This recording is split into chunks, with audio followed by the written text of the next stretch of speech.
High dear students, previous ক্লাসে আমরা chromosome সম্পর্কে স্টাডি করেছিলাম। ক্রোমোজোমের যে বিভিন্ন স্ট্রাকচারগুলো হয়, সেখানে ক্রোমোজোমের স্যাটেলাইট সম্পর্কে বলেছিলাম, সেন্ট্রোমিয়ার সম্পর্কে, কাইনেটোকোর সম্পর্কে আলোচনা করেছিলাম। এবং সেন্ট্রোমিয়ার আলোচনা করার সময় আমরা দেখেছিলাম যে ক্রোমোজোমের কতগুলো ভাগ আছে। যে যদি এইরকম হয়, আমরা দেখেছিলাম যদি এরকম সেন্ট্রোমিয়ার থাকে, একদম সেন্টারে বলছি, একদম যদি শেষ প্রান্তে সেন্ট্রোমিয়ার থাকে, তাহলে সেই ক্ষেত্রে আমরা বলেছিলাম যে সেটা হচ্ছে টেলোসেন্ট্রিক। আবার বলেছিলাম যদি এরকম হয় যে তোমার ধরো একদম এইরকম হয় যে একদম মাঝামাঝি জায়গায় যদি সেন্ট্রোমিয়ার থাকে, সেই ক্ষেত্রে আমরা বলেছিলাম সেটাকে বলা হয়, কি বলেছিলাম, মেটাসেন্ট্রিক। যদি মাঝামাঝি না থাকে, ঠিক একটু যদি আবার একেবারে শেষ প্রান্তের দিকেও না থাকে, তখন সেটাকে আমরা বলেছিলাম কি, সাবমেটাসেন্ট্রিক। আবার যদি এরকম হয় যে একেবারে মাঝে একবারে সাবমেটাসেন্ট্রিকও না, আবার একদম শেষেও না, এরকম জায়গায় যদি সেন্ট্রোমিয়ার থাকে, তখন আমরা সেটাকে বলেছিলাম অ্যাক্রোসেন্ট্রিক। তাহলে এই যে ক্রোমোজোমের অ্যাক্রোসেন্ট্রিক, মেটাসেন্ট্রিক, সাবমেটাসেন্ট্রিক, এই ক্রোমোজোমগুলো আমরা কিভাবে বুঝবো নর্মালি? যে দেখে তো বোঝা যাবে না নর্মালি, কারণ আমাদের এই বাহুর মাপটা যদি জানা না থাকে, ক্রোমোজোমের যে এই আর্মের মাপ যদি জানা না থাকে, বা এই আর্মের মাপ যদি জানা না থাকে, তাহলে আমরা নর্মালি বলতে পারবো না যে এটা সাবমেটাসেন্ট্রিক না মেটাসেন্ট্রিক না অ্যাক্রোসেন্ট্রিক না টেলোসেন্ট্রিক। তো এই কারণে এই ক্রোমোজোমগুলো সাবমেটাসেন্ট্রিক নাকি মেটাসেন্ট্রিক নাকি অ্যাক্রোসেন্ট্রিক নাকি টেলোসেন্ট্রিক, এটা জানার জন্য একটা হিসাব আছে, সেটাকে বলা হয় সেন্ট্রোমারিক ইন্ডেক্স। কি বলা হয়? সেটাকে বলা হয় সেন্ট্রো সেটাকে বলা হয় সেন্ট্রোমারিক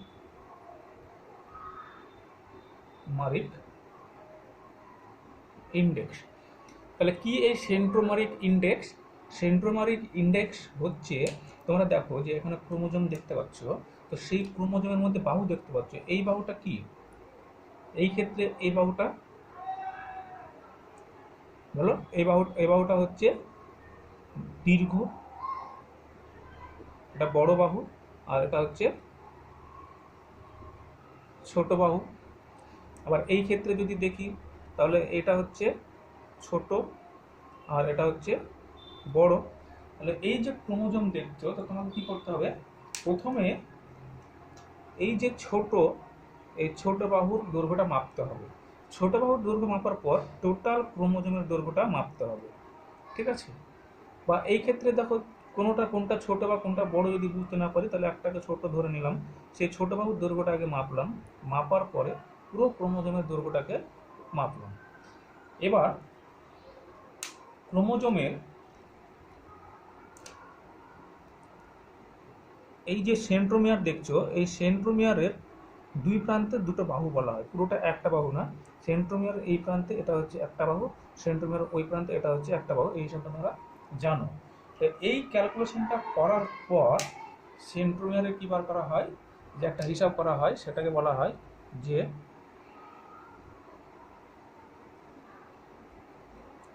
ছোট বাহুর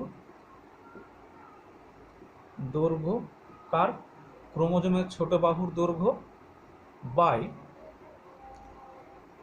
টোটাল ক্রোমোজোমের দৈর্ঘ্য। টোটাল মানে কি? সম্পূর্ণ, তাই তো? তাহলে ক্রোমোজোমের ছোট বাহুর দৈর্ঘ্য বাই সম্পূর্ণ ক্রোমোজোমের দৈর্ঘ্য। বুঝতে পেরেছ? তো এই যে একটা হিসাব বার করা হচ্ছে, যে ক্রোমোজোমের ক্ষুদ্র বাহু বা ছোট বাহুর দৈর্ঘ্য বাই সম্পূর্ণ ক্রোমোজোমের দৈর্ঘ্য ইন্টু, এটাকে পার্সেন্টেজ করা হয়, ইন্টু 100। এই যে হিসাবটা করা হলো, এইটাকে বলা হয় সেন্ট্রোমারিক ইন্ডেক্স। এটাকে বলা হয় সেন্ট্রোমারিক ইন্ডেক্স। কি এই সেন্ট্রোমারিক ইন্ডেক্স? তাহলে সেন্ট্রোমারিক ইন্ডেক্স হচ্ছে যে ক্রোমোজোমের এরকম একটা ছোট বাহুর দৈর্ঘ্য বাই সম্পূর্ণ ক্রোমোজোমের দৈর্ঘ্য, সেটার পার্সেন্টেজ বা শতকরা হিসাব, সেটা হচ্ছে 100 দিয়ে গুণ করা হয়। এটাকে বলা হয় সেন্ট্রোমারিক ইন্ডেক্স। এই সেন্ট্রোমারিক ইন্ডেক্স, ধরো আমি জাস্ট বোঝানোর জন্য বলছি, যে ক্রোমোজোমের এই ছোট বাহুটার দৈর্ঘ্য মনে করো 10 ন্যানোমিটার, ঠিক আছে, আর টোটাল ক্রোমোজোমটা মনে করো 30 ন্যানোমিটার দৈর্ঘ্য, ঠিক আছে। তাহলে সেন্ট্রোমারিক ইন্ডেক্স এই ক্ষেত্রে কি হবে, এই ক্রোমোজোমটা এই ক্ষেত্রে সেন্ট্রোমারিক ইন্ডেক্স হবে ছোট বাহুর দৈর্ঘ্য কত 10 ন্যানোমিটার ক্ষুদ্র বাহুর দৈর্ঘ্য, আর টোটাল ক্রোমোজোমের দৈর্ঘ্য কত 30 ন্যানোমিটার ইন্টু 100, ঠিক আছে। তাহলে এই ক্ষেত্রে কি হলো,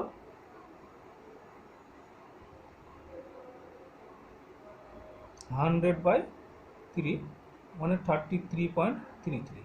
তাহলে এই যে একটা হিসাব পেলাম সেন্ট্রোমারিক ইন্ডেক্স এখানে কত হলো 33.33, এই হিসাব দিয়ে বোঝা যায় যে ক্রোমোজোমটা মানে সেন্ট্রোমিয়ারটা কোন জায়গায় অবস্থিত, অর্থাৎ ক্রোমোজোমটা অ্যাক্রোসেন্ট্রিক না টেলোসেন্ট্রিক, নাকি এটা যেমন মেটাসেন্ট্রিক সাব মেটাসেন্ট্রিক, নাকি অ্যাক্রোসেন্ট্রিক, নাকি টেলোসেন্ট্রিক, এটা বোঝা যায়। টেলোসেন্ট্রিকটা এরকম হয়, এই হিসাবটা বোঝা যায় কিরকম ভাবে, ধরো সেন্ট্রোমারিক ইন্ডেক্স যদি তোমার 100% হয়, সেন্ট্রোমারিক ইন্ডেক্স যদি 100% হয়, তাহলে ক্রোমোজোমটা কোন জায়গায় থাকবে,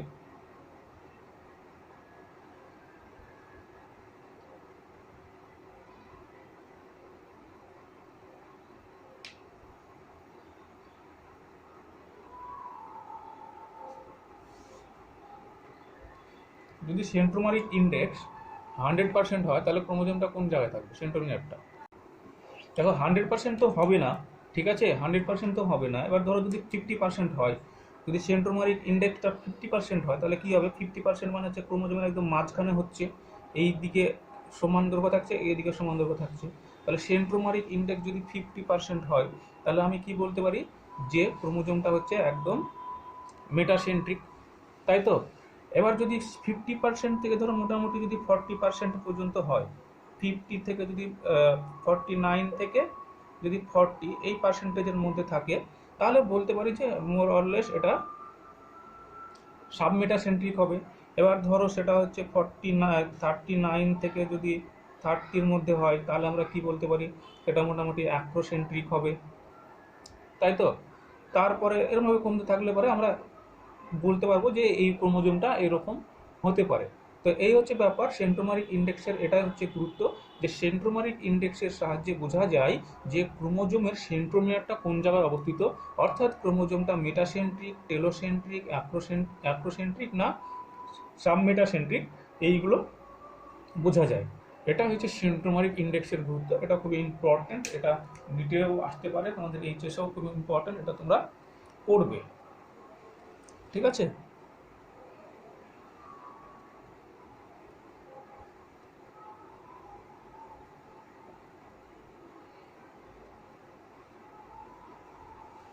এরপরে আমরা যে বিষয়টা নজর রাখবো, যেখানে আমরা ছিলাম তার আগে বলবো যে দেখো এই যে ক্রোমোজোমগুলো আছে, এই যে ক্রোমোজোমগুলো আমরা বলছি যে এখানে ক্রোমোজোমের সেন্ট্রোমিয়ার অবস্থিত, তার জন্য মেটাসেন্ট্রিক, এইখানে অবস্থিত তার জন্য বলছি সাবমেটাসেন্ট্রিক, এইখানে অবস্থিত তার জন্য বলছি এটা অ্যাক্রোসেন্ট্রিক।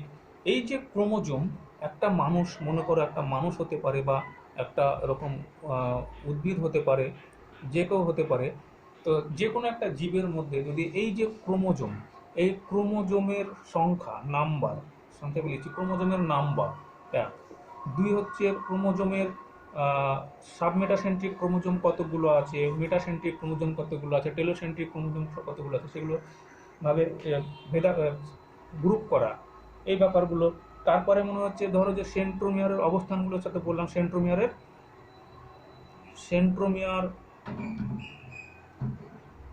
এর অবস্থান কোথায়, সেন্ট্রোমিয়ার অবস্থিত, অর্থাৎ মেটাসেন্ট্রিক না সাবমেটাসেন্ট্রিক, এগুলো জানা। তারপরে মনে করো যে এই যে ক্রোমোজোম গুলো আছে, তাদের যে দৈর্ঘ্য, আপেক্ষিক দৈর্ঘ্য কত, এটার দৈর্ঘ্য কত, এটার দৈর্ঘ্য কত, এটার দৈর্ঘ্য কত, অর্থাৎ ক্রোমোজোমগুলোর যে দৈর্ঘ্য নির্ণয় করা, এই সমস্ত বিষয়গুলো স্টাডি করাকে বলা হচ্ছে ক্রোমোজোমের কি বলা হয়, ক্যারিওটাইপ। জাস্ট টার্মটা মনে রাখবে, এটাকে বলা হয় ক্যারিওটাইপ। এবার মনে করো যে এই যে বিষয়গুলো, সেগুলো আমি কি দেখতে পাচ্ছি, এই একটা মানুষ হতে পারে বা একটা উদ্ভিদ হতে পারে, তার কোষের মধ্যে দেখতে পাচ্ছি, কোষের মধ্যে এরকম ক্রোমোজোমগুলো দেখতে পাচ্ছি, দেখে আমি হিসাব করলাম, মাপলাম, মেপে আমি তার সংখ্যা গুনলাম, তার সেন্ট্রোমিয়ার অবস্থান দেখলাম, তারপর হচ্ছে তার দৈর্ঘ্য দেখলাম, আপেক্ষিক দৈর্ঘ্যগুলো দেখলাম। এই যেগুলো হিসাব করলাম এইগুলোকে যদি আমি একটা সাদা কাগজ মনে করো, এই একটা কাগজ, হ্যাঁ, সেইখানে ক্যামেরা লুসিডার ড্রয়িং এর মাধ্যমে, ক্যামেরা লুসিডার ড্রয়িং কি সেটা তোমরা পরে জানতে পারবে, জাস্ট মনে রাখো যে সাদা কাগজের উপরে এরকম এই ছবিগুলো কোষ থেকে ডিরেক্ট, কোষে যে আকারে আছে যতটা বড় আছে ঠিক ততটা আকারই আপেক্ষিকভাবে আমি আঁকলাম এই সাদা কাগজের উপরে, দিয়ে এই যে বিষয়গুলো আমরা হিসাব করেছিলাম কটা ছিল সেটা গুনেছিলাম, সেটা তটা এখানে ততগুলোই আমরা এখানে আঁকলাম। তারপরে সেন্ট্রোমিয়ারের অবস্থান কোন জায়গায় ছিল ঠিক সেরকম জায়গাতে অবস্থানগুলো করলাম যেটা কোষের মধ্যে ছিল, সেই কোষ থেকে একটা সাদা কাগজের মধ্যে আঁকলাম। অর্থাৎ যে ক্যারিও টাইপটা আমরা হিসাব করেছিলাম সেই ক্যারিও টাইপটাকে টোটালটাকে আমরা একটা সাদা কাগজের মধ্যে ড্রয়িং করে দেখাচ্ছি, এইটাকে বলা হয় ইডিওগ্রাম। কি বলা হয়? এটাকে বলা হয় ইডিওগ্রাম। বুঝতে পেরেছো? তাহলে ক্যারিওটাইপ কি? ক্যারিওটাইপ হচ্ছে ক্রোমোজোমের যে সেন্ট্রোমিয়ারের অবস্থান, ক্রোমোজোমের দৈর্ঘ্য, ক্রোমোজোমগুলো অ্যাক্টোসেন্ট্রিক না টেলোসেন্ট্রিক না মেটাসেন্ট্রিক, এই সমস্ত বিষয়গুলো হিসাব করা, এটাকে বলা হচ্ছে ক্যারিওটাইপ। আর সেই ক্রোমোজোমগুলিকে কোষ থেকে ডিরেক্ট ক্যামেরা লুসিডার ড্রয়িং এর মাধ্যমে একটা সাদা কাগজে আঁকা এঁকে প্রকাশ করা, সেটাকে বলা হচ্ছে ইডিওগ্রাম। বুঝতে পেরেছো? এই হচ্ছে আমাদের ক্যারিওটাইপ এবং ইডিওগ্রাম, এই বিষয়টা বলার ছিল। আজকে এবার আমরা যে বিষয়টা পড়ব সেটা হচ্ছে যে ক্রোমোজোমের রাসায়নিক প্রকৃতি এবং ক্রোমোজোমের স্ট্রাকচার। তাই তো? ক্রোমোজোমের রাসায়নিক প্রকৃতি যদি আমরা দেখি তাহলে দেখতে পাবো যে ক্রোমোজোমের মধ্যে যদি আমরা ক্রোমোজোমের যদি আমরা রাসায়নিক প্রকৃতি দেখি তাহলে দেখতে পাবো এই ক্রোমোজোমের মধ্যে কি আছে? এই ক্রোমোজোমের মধ্যে আছে কিছু প্রোটিন আছে, যেটা আমরা আগের দিন বলেছিলাম। এর মধ্যে কিছু নিউক্লিক অ্যাসিড আছে, তাই তো? নিউক্লিক অ্যাসিড আছে। আর কি আছে?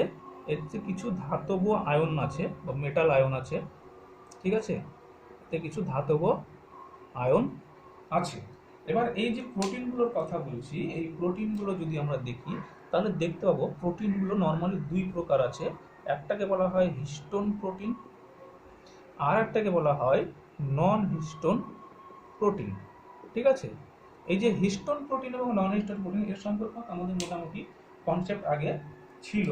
বলেছিলাম যে যেগুলো হিস্টোন প্রোটিন সেগুলো মেনলি থাকে H1, H2A, H2B, H3 আর H4, এই টোটাল 5খানা হিস্টোন প্রোটিন থাকে।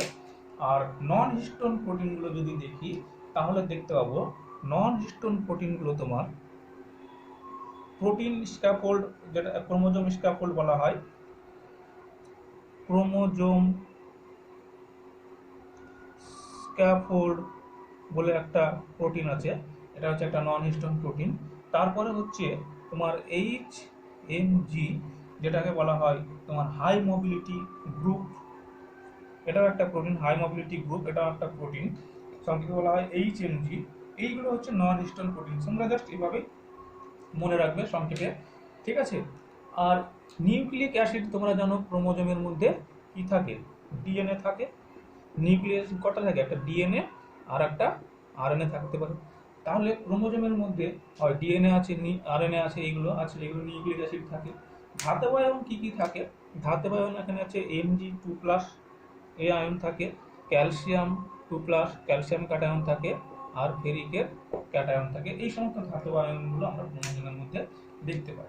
তাহলে একটা ক্রোমোজোমের টোটাল রাসায়নিক গঠন, রাসায়নিক উপাদান যদি আমরা দেখতে চাই একটা ক্রোমোজোমের মধ্যে, তাহলে সেখানে কিছু প্রোটিন দেখতে পাই, কিছু নিউক্লিক অ্যাসিড দেখতে পাই, কিছু ধাতব আয়ন দেখতে পাই। যেগুলো প্রোটিনগুলো দেখতে পাই, প্রোটিনগুলো আছে হিস্টোন প্রোটিন, নন হিস্টোন প্রোটিন। হিস্টোন প্রোটিন কোনগুলোকে বলা হয়? H1, H2A, H2B, H3 এবং H4, এই 5 প্রকার হিস্টোন প্রোটিন থাকে। আর নন হিস্টোন কিছু প্রোটিন থাকে, যেমন হচ্ছে ক্রোমোজোম স্ক্যাফোল্ড, HMG, এগুলো নন হিস্টোন প্রোটিন। আর নিউক্লিক অ্যাসিড যদি আমরা দেখি তাহলে নিউক্লিক অ্যাসিড দেখতে পাবো ডিএনএ, আরএনএ থাকে। আর ধাতব আয়ন যেগুলো আছে Mg2+, ক্যালসিয়াম 2+, Fe2+, এই সমস্ত ধাতব আয়নগুলো থাকে। এবার ঘটনা হচ্ছে যে এই যে বিষয়গুলো আমরা দেখছি একটা ক্রোমোজোমের মধ্যে থাকে, এইগুলো ক্রোমোজোমের মধ্যে কি অবস্থায় থাকে, কিভাবে থাকে, সেটা দেখতে গেলে আমাদেরকে পড়তে হবে ক্রোমোজোমের গঠন আমরা কি বললাম যে ক্রোমোজোমের মধ্যে এই সমস্ত রাসায়নিক উপাদানগুলি থাকে। তাহলে এই সমস্ত রাসায়নিক উপাদানগুলি নিয়েই একটা ক্রোমোজোম গঠিত হয়। আমরা জানি কি ক্রোমোজোম এরকম দেখতে হয়। তাহলে ক্রোমোজোম এরকম দেখতে হয়, মাঝে সেন্ট্রোমিয়ার থাকে।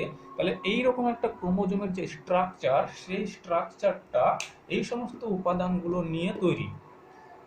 প্রোটিন থাকে, নিউক্লিক অ্যাসিড থাকে, আর ধাতব আয়ন থাকে। এই সমস্ত উপাদানগুলো নিয়ে একটা ক্রোমোজোম তৈরি হচ্ছে। তাহলে এই উপাদানগুলি একটা ক্রোমোজোমের মধ্যে কি অবস্থায় থাকে সেটা দেখতে গেলে আমাদেরকে ক্রোমোজোমের রাসায়নিক গঠন দেখতে হবে, অর্থাৎ ক্রোমোজোমের স্ট্রাকচার দেখতে হবে। ঠিক আছে, তো সেই ক্রোমোজোমের স্ট্রাকচার আজকে আমরা একটু দেখে নেব। কেমন? এবার এই ক্রোমোজোমের স্ট্রাকচার যখনই আমরা দেখতে যাচ্ছি, সেই ক্রোমোজোমের স্ট্রাকচার দেখতে গিয়ে দেখছি যে সেখানে যেহেতু প্রোটিন আছে, প্রোটিন তো আছে, নিউক্লিক অ্যাসিড আছে, নিউক্লিক অ্যাসিডের মধ্যে ডিএনএ আছে, আরএনএ আছে। তার মানে আমরা জানি ডিএনএ একটা এরকম দেখতে ডাবল স্ট্র্যান্ডেড হেলিক্যাল স্ট্রাকচার হয়, আরএনএ সিঙ্গেল স্ট্র্যান্ডেড স্ট্রাকচার হয়, এটা আমরা জানি। তাহলে এই যে ডিএনএ, এই ডিএনএরও একটা আলাদা স্ট্রাকচার আছে, আরএনএরও একটা আলাদা স্ট্রাকচার আছে। তাহলে আমাদেরকে যদি ক্রোমোজোমের স্ট্রাকচার পড়তে হয়, তাহলে আমাদেরকে এই ডিএনএ এবং আরএনএ এদের স্ট্রাকচারও পড়তে হবে, তবেই আমরা একটা ক্রোমোজোমের স্ট্রাকচার বুঝতে পারবো। তো ডিএনএ এবং আরএনএ স্ট্রাকচার আমরা এর আগে দেখে এসেছি। তো ডিএনএ এর মধ্যে কি থাকে? ডিএনএ এর মধ্যে আমরা জানি যে ডিএনএ হচ্ছে একটা পলিনিউক্লিওটাইড।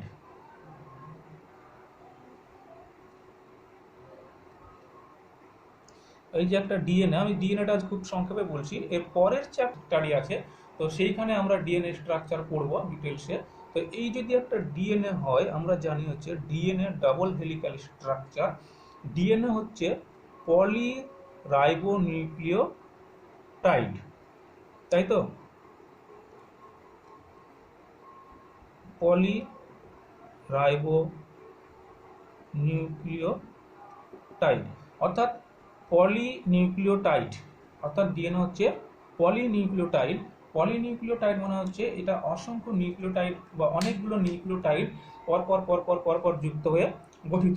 আমরা জানি নিউক্লিওটাইড কি কি নিয়ে গঠিত। নিউক্লিওটাইড আমরা জানি নিউক্লিওটাইডের একটা সুগার থাকে, রাইবোজ সুগার থাকে, তাই তো? রাইবোজ শর্করা থাকে। আর একটা কি থাকে?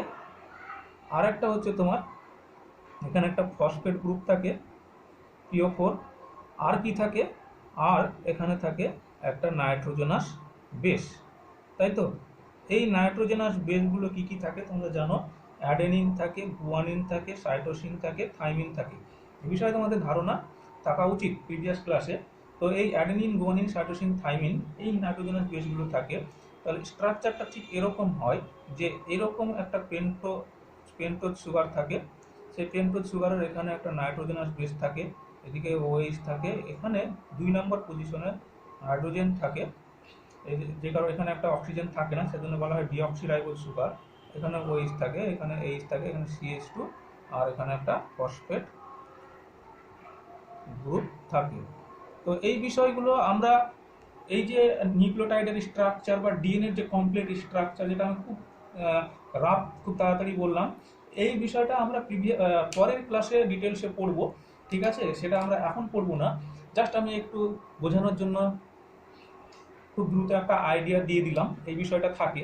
তো এরকম স্ট্রাকচার এগুলো পরপর যুক্ত হয়ে ডিএনএ গঠিত। সেই ডিএনএ স্ট্রাকচার আমরা পরে পড়বো, পরের ক্লাসে আমাদের আছে পরের চ্যাপ্টার। তো আজকে আমরা এই ক্রোমোজোমটা, যেটা আমরা মেন নজর দিয়েছি, সেই ক্রোমোজোমটাই দেখব। তো ক্রোমোজোমের মধ্যে ডিএনএ থাকে, তাই ক্রোমোজোম এর মধ্যে যে ডিএনএ থাকে সেই ডিএনএ স্ট্রাকচার কীরকম হয় তার একটা মোটামুটি আইডিয়া নিলাম। তাহলে কি বললাম? ক্রোমোজোমের গঠন আমরা পড়ব। এই ক্রোমোজোমের গঠন পড়তে গিয়ে অনেকে অনেক রকম ধারণা দিয়েছে। যেমন হচ্ছে একটা ধারণা আছে, কেউ কেউ বলছে যে ক্রোমোজোম হচ্ছে মাল্টি স্ট্র্যান্ডেড। ক্রোমোজোম হচ্ছে মাল্টি স্ট্র্যান্ডেড যে তন্তু, সেই তন্তু নিয়ে ক্রোমোজোম গঠিত।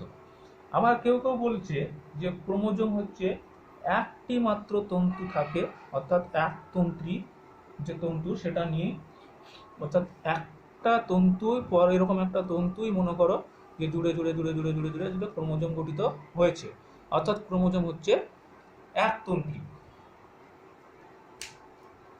এই সমস্ত অনেক ধারণা গিয়েছে, সব শেষে একটা ধারণা তোমার বলা হচ্ছে যে নিউক্লিওজোম সোলেনয়েড মডেল ক্রোমোজোম গঠনের একটা মডেল। কি বলছে যে নিউক্লিওজোম সোলেনয়েড মডেল, কি বলা হচ্ছে নিউক্লিওজোম সোলেনয়েড মডেল। এই নিউক্লিওজোম সোলেনয়েড মডেল যেটা ক্রোমোজোম গঠনের ক্রোমোজোম কিভাবে গঠিত সেটাকে বর্ণনা করে। তো এই নিউক্লিওজোম সোলেনয়েড মডেলটাই অ্যাকচুয়ালি সব থেকে বেশি গ্রহণযোগ্য এবং আজকের সময় এটাই বিশ্বাস করা হয় যে নিউক্লিওজোম সোলেনয়েড মডেল দ্বারাই হচ্ছে ক্রোমোজোম গঠিত। তাহলে কি এই নিউক্লিওজোম সোলেনয়েড মডেল, যে মডেল ক্রোমোজোমের গঠনকে ব্যাখ্যা করে, সেই নিউক্লিওজোম সোলেনয়েড মডেলটা আজকে আমরা একটু দেখবো। এটা খুবই খুবই ইম্পর্টেন্ট। এটাও ডিটেলসে পরের চ্যাপ্টারতে আছে, আমি এই চ্যাপ্টারতে পড়িয়ে দিচ্ছি কারণ এই চ্যাপ্টারতে ক্রোমোজোম বিষয়টা আমাদেরকে বেশি নজর দিতে হয়েছে, তাই এই চ্যাপ্টারতে আমরা নিউক্লিওজোম সোলেনয়েড মডেলটা পড়ব। তো এই চ্যাপ্টারটা নিউক্লিওজোম সোলেনয়েড মডেল ডিটেলসে নেই, তা সত্ত্বেও আমি যেহেতু পড়াচ্ছি, তো তোমরা কি করবে পরের যে চ্যাপ্টারটা আছে জেনেটিক্সের সেকেন্ড চ্যাপ্টার, সেই সেকেন্ড চ্যাপ্টার থেকে এই নিউক্লিওজোম সোলেনয়েড মডেলটা পড়বে, যেটা আজকে আমরা এখন পড়ছি। ঠিক আছে? তো কি এই নিউক্লিওজোম সোলেনয়েড মডেল ক্রোমোজোমের গঠনের? ক্রোমোজোমের এই নিউক্লিওজোম সোলেনয়েড মডেলের গঠনের ধারণাটা প্রথম দিয়েছিলেন দুজন সায়েন্টিস্ট। কে দিয়েছিলেন?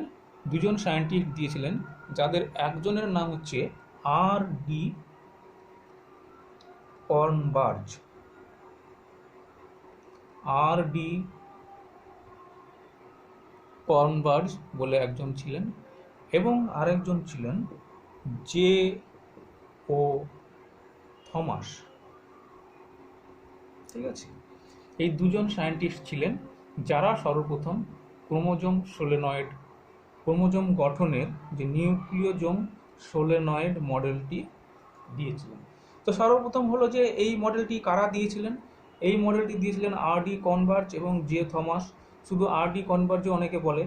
তাহলে কথা হচ্ছে যে নামটা কেন পড়লাম, কারণ এখান থেকে কোশ্চেন হয়, এমসিকিউ কোশ্চেন হয় যে ক্রোমোজোমের নিউক্লিওজোম সোলেনয়েড মডেলটি কে দিয়েছিল। তখন আর.ডি. কনভার্জ ও জে. থমাস অপশান থাকতে পারে। যদি এই দুটো অপশান একসঙ্গে থাকে তাহলে এটা অ্যান্সার হবে, যদি আর.ডি. কনভার্জ থাকে তাহলে এটাই অ্যান্সার হবে। বুঝতে পেরেছো? তো এটা কোশ্চেন আসে পরীক্ষায়, তার জন্য এই ক্রোমোজোমের গঠনের নিউক্লিওজোম সোলেনয়েড মডেলের যে প্রবক্তা তাদের নাম দুটো মনে রাখতে হবে।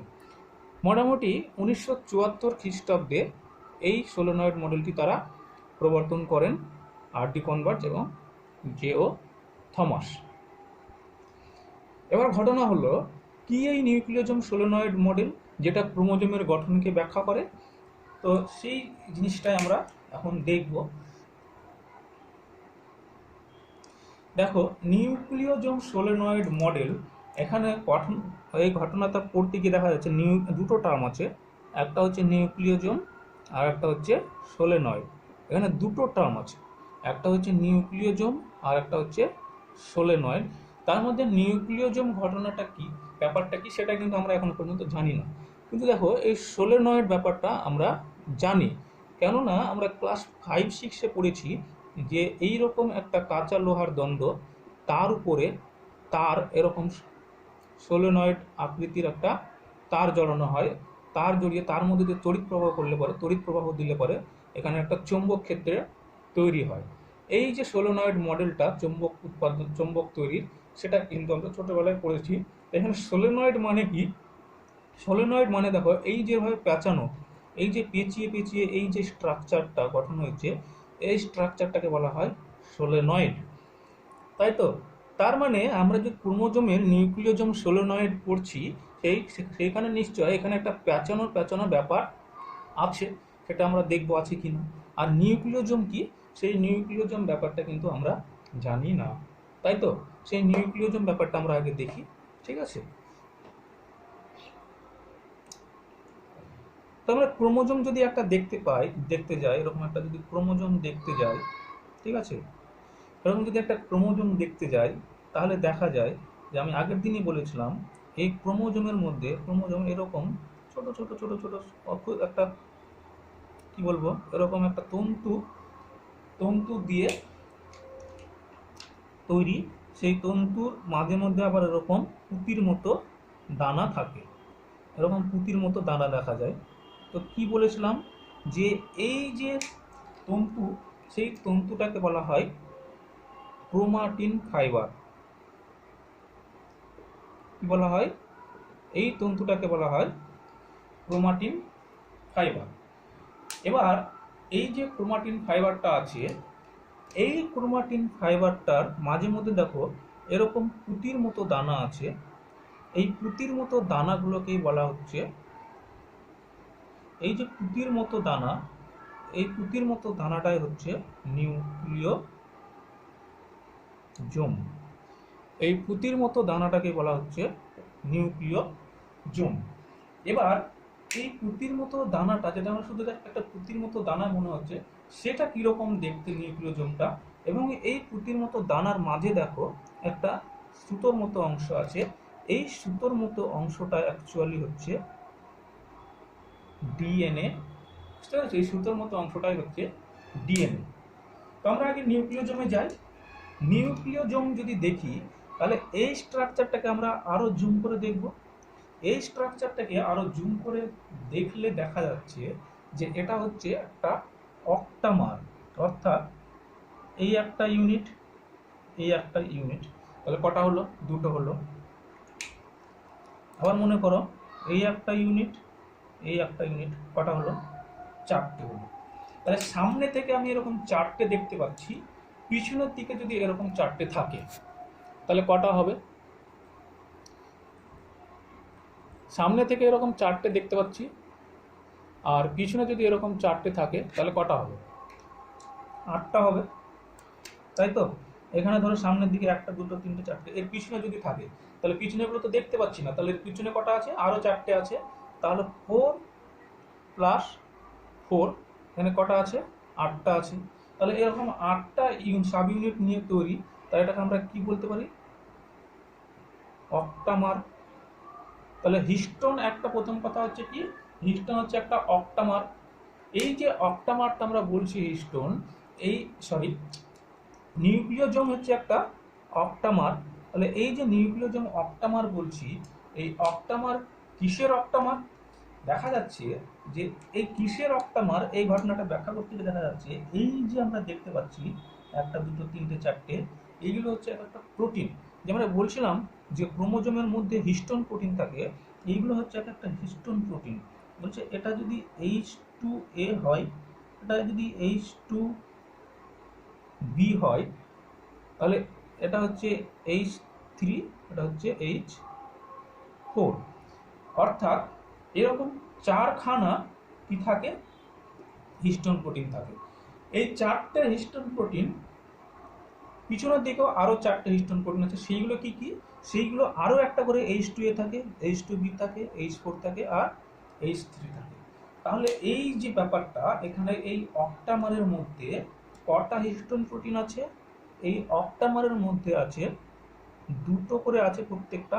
তাহলে 2টো H2A, 2টো H2B, তাই তো? 2টো H3, আর 2টো আছে H4।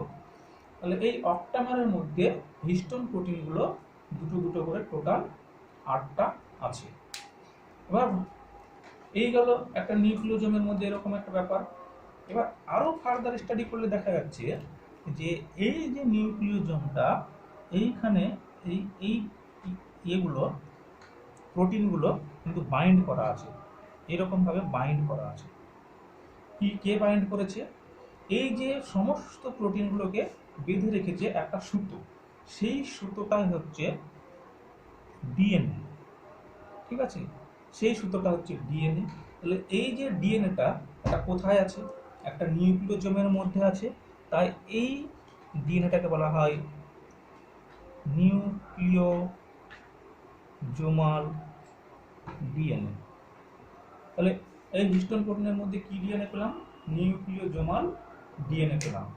এবার এই যে নিউক্লিওজোমাল ডিএনএ, এই নিউক্লিওজোমাল ডিএনএতে টোটাল 146 বেস পেয়ার থাকে। বেস পেয়ার মানে আমরা জানি যে এই যে অ্যাডেনিন, গুয়ানিন, সাইটোসিন, এরকম ডিএনএ কি ডবল স্ট্যান্ডার্ড হয়, তাহলে এদিকে যদি অ্যাডেনিন, গুয়ানিন, সাইটোসিন থাকে তাহলে এইদিকেও থাকবে। এদিকে কি থাকবে? অপরটা অপোজিট থাকবে থাইমিন, এদিকে থাকবে সাইটোসিন, এদিকে থাকবে গুয়ানিন, তাহলে এরকম থাকবে। তাহলে এইটা হলো একটা বেস পেয়ার, এটা হলো একটা বেস পেয়ার, এটা হলো একটা বেস পেয়ার। তাহলে এটা কটা বেস পেয়ার আছে? মানে তিনখানা বেস পেয়ার আছে। তো এইখানে যে ডিএনএটা আছে, যেটা নিউক্লিওজোমের যে প্রোটিন সেগুলোকে বেঁধে রেখেছে, সেইখানে সেই ডিএনএতে 146টা বেস পেয়ার থাকে। কি বললাম? 146খানা বেস পেয়ার থাকে। এবার এই যে 146খানা বেস পেয়ার থাকে, আর কি থাকে? তার সঙ্গে 8খানা হিস্টোন প্রোটিন থাকে। এই টোটাল ব্যাপারটাকে বলা হচ্ছে নিউক্লিওজোম। সেই টোটাল ব্যাপারটাকে বলা হচ্ছে কি?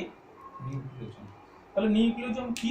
নিউক্লিওজোম হচ্ছে ক্রোমোজোমের মধ্যে থাকা কি 4খানা histone protein H2A, H2B, H3 এবং H4 নিয়ে 4খানা, দুটো করে নিয়ে একটা 8টা, তাহলে একটা অক্টোমার, 4খানা হিস্টোন প্রোটিন নিয়ে গঠিত একটা অক্টোমার, যা নিউক্লিওজোমাল ডিএনএ দ্বারা সংঘবদ্ধ অবস্থায় থাকে। ঠিক আছে? তাহলে এই তো গেল একটা নিউক্লিওজোমের স্ট্রাকচার, যেটা আমরা এখানে দেখতে পাচ্ছি। তারপর দেখো এরকম হাজার হাজার নিউক্লিওজোমের স্ট্রাকচার আছে, হাজার হাজার নিউক্লিওজোম আছে।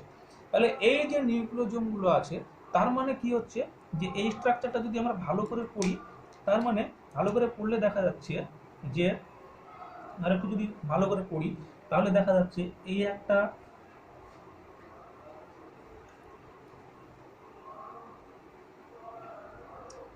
এইগুলো পর পর কি আছে? হিস্টোন আছে। সেই হিস্টোনগুলো কি হচ্ছে?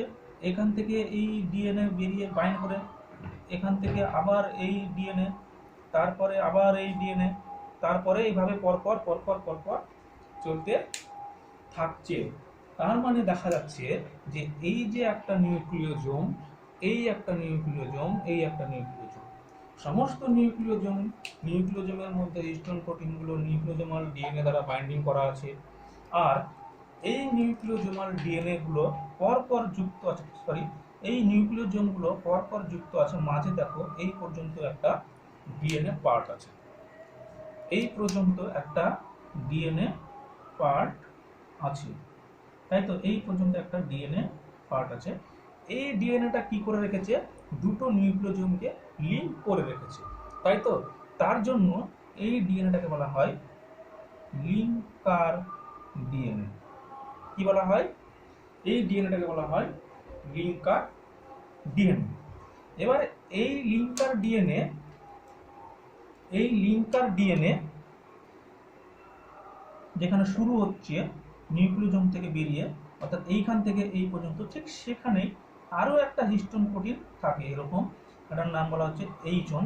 এই ক্ষেত্রেও তাই, এখানে যেখান থেকে লিঙ্কার ডিএনএ শুরু হচ্ছে এখানে আরও একটা H1 থেকে, প্রত্যেকটা নিউক্লিওজোমের বাইরে এরকম একটা করে হিস্টোন প্রোটিন থাকে। সেই হিস্টোন প্রোটিনটাকে বলা হয় H1, তাই তো? তাহলে আমরা একটা নিউক্লিওজোম যদি টোটাল এবার দেখি তাহলে দেখতে পাবো একটা নিউক্লিওজোমের মধ্যে 8টা হিস্টোন প্রোটিন আছে, অক্টামার আছে। সেই হিস্টোন প্রোটিনগুলো নিউক্লিওজোমাল ডিএনএ দ্বারা বাইন্ডিং করা থাকে, এবং একটা নিউক্লিওজোম আর একটা নিউক্লিওজোমের সঙ্গে কি করা থাকে? লিঙ্কার ডিএনএ দ্বারা যুক্ত করা থাকে, এবং প্রত্যেকটা নিউক্লিওজোমের বাইরে একটা করে হিস্টোন প্রোটিন থাকে। এই স্ট্রাকচারটা পেলাম। এবার কি হয়?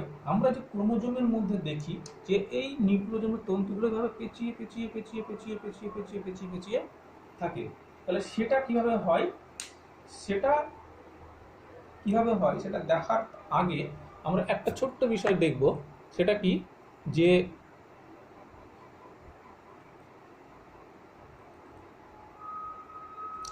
আমরা এই যে নিউক্লিওজোমটা দেখলাম, সেই নিউক্লিওজোমের আকারটা কিরকম মনে হচ্ছে দেখে? যদি নিউক্লিওজোমটাকে এরকম আঁকি তাহলে কিরকম মনে হচ্ছে? এই স্ট্রাকচারটা এখানে, এই স্ট্রাকচারটা আমি এখানে আঁকছি, তাহলে কিরকম মনে হচ্ছে? এরকম উপবৃত্তাকার মনে হচ্ছে না? তাহলে এই নিউক্লিওজোম হচ্ছে, প্রথম কথা হচ্ছে নিউক্লিওজোমটা কিরকম? উপবৃত্তাকার। আর নিউক্লিওজোমের এই বরাবর যদি আমরা ব্যাস দেখি তাহলে দেখতে পাবো একটা নিউক্লিওজোমের এই একটা উপবৃত্তাকার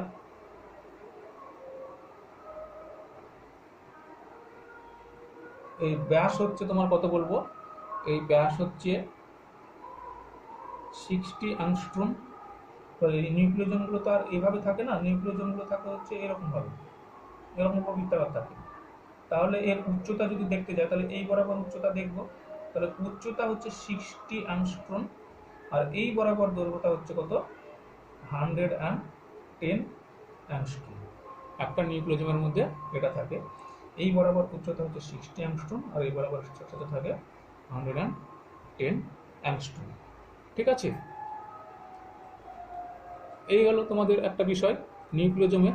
এবার ঘটনা হচ্ছে যে এই যে নিউক্লিওজোম, এই নিউক্লিওজোমের কি হয়, এটা মুছে দিচ্ছি।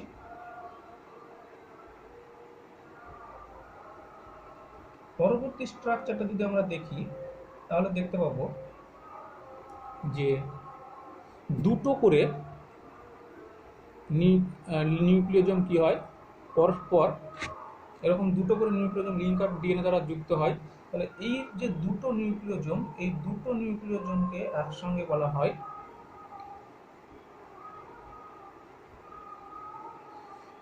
Oligo nucleosome.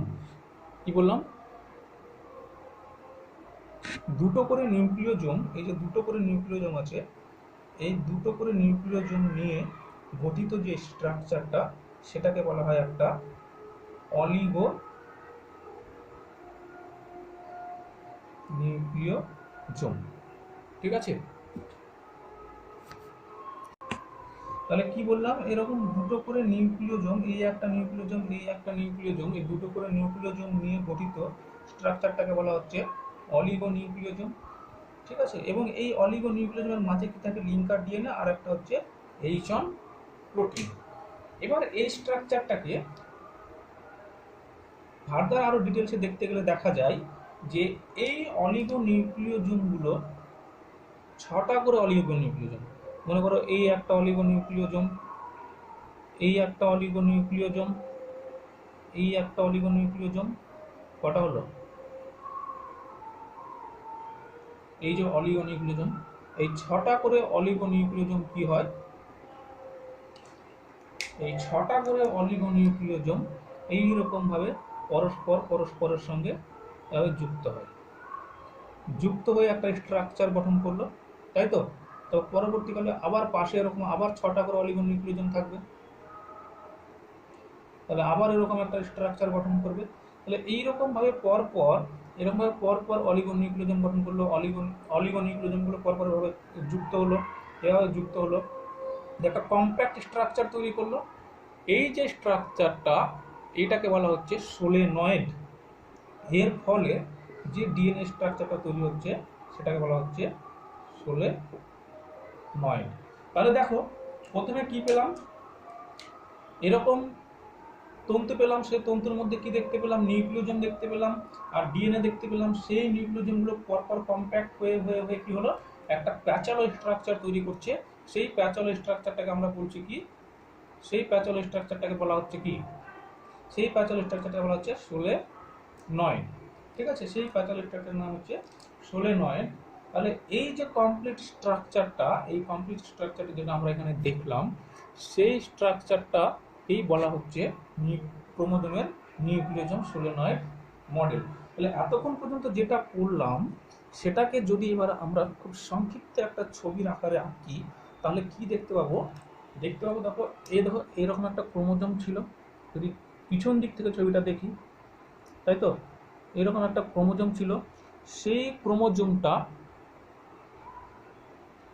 না এরকমভাবে বলবো না, যে ধরো এই একটা ডিএনএ ছিল, এটা একটা ডিএনএ, ঠিক আছে, পিছন দিক থেকে যাবো না, সামনের দিক থেকে যাব, এই একটা ডিএনএ। সেই ডিএনএ তন্তুটা আরও বেশি কম্প্যাক্ট হলে কীরকম দেখতে পাচ্ছি, সেই ডিএনএ তন্তুটা আরও বেশি কম্প্যাক্ট হলে এরকম একটা তন্তুর আকার হয়ে যাচ্ছে। সেই তন্তুর মধ্যে কি আছে, এরকম নিউক্লিওজোমগুলো আছে, এরকম নিউক্লিওজোমগুলো আছে, তাই তো। এই নিউক্লিওজোমগুলো যদি আরও এরকম কম্প্যাক্ট হতে শুরু করে, যেটাকে আমরা কি বলছি, সোলেনয়েড বলছি, এরকম কম্প্যাক্ট হতে শুরু করলে পরে নিউক্লিওজোমগুলো এইভাবে থাকবে, তাই তো, এভাবে থাকবে। এই কম্প্যাক্ট হতে শুরু করলে আস্তে আস্তে দেখা যায় সেটা কি হয়ে গেল,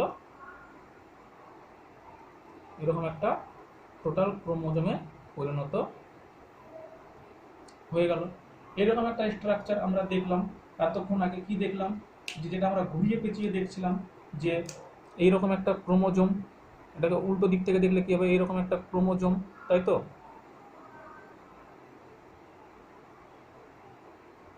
এইরকম একটা ক্রোমোজোম, সেই ক্রোমোজোমে আমরা কি দেখছিলাম, ক্রোমোজোমের মধ্যে এরকম নিউক্লিওজোম তন্তু ছিল, ক্রোমাটিন তন্তু ছিল, ক্রোমাটিন তন্তুর মধ্যে এরকম পুঁতির দানার মতো যেগুলো বলছিলাম নিউক্লিওজোম, সেই নিউক্লিওজোমগুলোকে আরো একটু জুম করে দেখছিলাম, মানে কি দেখলাম, এরকম হিস্টোন প্রোটিন ছিল, তাই তো? এই হিস্টোন প্রোটিনগুলোকে আমরা কি দেখলাম, যে এই হিস্টোন প্রোটিনগুলো এরকম নিউক্লিওজোমাল ডিএনএ দ্বারা বাইন্ডিং করা ছিল, এবং এরকম পাশে আরও একটা হিস্টোন প্রোটিন ছিল, এই নিউক্লিওজোম ছিল, নিউক্লিওজোম গঠন হয়েছিল, এবং এখানে বাইরে একটা H1 হিস্টোন প্রোটিন ছিল, তাই তো? তাহলে এই নিউক্লিওজোম এরকমভাবে পরপর নিউক্লিওজোমগুলো ছিল, তাই তো? যেটা ক্রোমোজোমাল ডিএনএ দ্বারা যুক্ত করা ছিল।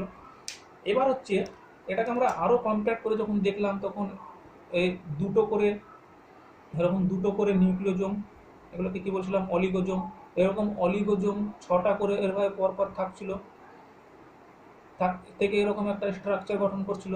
আবার পাশে আরও একটা 6টা করে, যেটা এই স্ট্রাকচারটা আমরা এখানে দেখাচ্ছি, এই যে স্ট্রাকচারটা, সেই স্ট্রাকচারটা হচ্ছে এই স্ট্রাকচারটা। তাহলে এইরকম 6টা অলিগোজোমগুলো পরপর যুক্ত হয়ে কী করছিল, এরকম সুপার নিউমেরি স্ট্রাকচার, যেটা কি বলছি, সোলেনয়েড স্ট্রাকচার, তাই তো? সোলেনয়েড স্ট্রাকচার করছিল। সেই সোলেনয়েড হতে হতে আস্তে আস্তে এটা একটা কী হয়ে গেছে, সোলেনয়েড স্ট্রাকচারগুলো কী হয়, ক্রোমোজোমে পরিণত হয়েছে। এই হচ্ছে তোমাদের নিউক্লিওজোম সোলেনয়েড মডেল। এই নিউক্লিওজোম সোলেনয়েড মডেলটা পরীক্ষায় প্রায় দেয়। আর নিউক্লিওজোমের মধ্যে কটা বেস পেয়ার থাকে, একটা নিউক্লিওজোমের ডিএনএতে কটা বেস পেয়ার থাকে, 146টা, এটাও পরীক্ষায় আসে। এইগুলো তোমরা ভালো করে পড়ো, ক্রোমোজোমের নিউক্লিওজোম সোলেনয়েড মডেল। যদি বুঝতে না পারো তাহলে পরে আমাকে প্রশ্ন করবে। আজকের ক্লাস এই পর্যন্তই। পরের দিন আমরা যেটা পড়বো সেটা হচ্ছে হেটেরোক্রোমাটিন, ইউক্রোমাটিন, এই বিষয়গুলো আমরা পরের দিন পড়বো। আর পলিটিন ক্রোমোজোম, ল্যাম্ব্রাস ক্রোমোজোম, এগুলো পড়বো। যেমন ধরো এই যে ক্রোমাটিন ফাইবারগুলো, এই ক্রোমাটিন ফাইবারগুলো নিয়েই তো কি তৈরি, ক্রোমোজোম তৈরি। তার মানে এই যে ক্রোমাটিন ফাইবারগুলো আছে, এই ক্রোমাটিন ফাইবারগুলো আমাদেরকে পড়তে হবে। ক্রোমাটিন ফাইবারগুলোর আবার ভাগ আছে, একটা হচ্ছে হেটেরোক্রোমাটিন, একটা ইউক্রোমাটিন, সেটা আমরা পরের দিন পড়বো। আর ক্রোমোজোমের আরও কিছু ভাগ আছে, যেটাকে একটা বলা হয় ল্যাম্ব্রাস ক্রোমোজোম, একটাকে বলা হয় তোমার পলিটিন ক্রোমোজোম। সেই বিষয়গুলো আমরা পরের দিন পড়বো, ঠিক আছে? আজকে এই পর্যন্তই। ওকে, থ্যাংক ইউ।